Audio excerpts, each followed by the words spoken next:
भाई लोग, एक सुसुंदर लोग इसी में मजा कर रहा है। देखिए कैसे कैसे मजा कर रहा है। बहुत अच्छा है ना। एक घास वाला पाखी और एक है लाइट के स्विच के अंदर में। बहुत अच्छा लगेगा। और है एक है।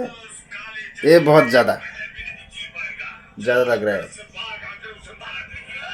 आपको कैसा लग रहा है कमेंट से बता देना है। तो फिर और एक है, बात नहीं दिखाऊंगा। प्राइवेसी मेंटेन कर रहे हैं ना। तो फिर समझ गए। बहुत अच्छा है ना।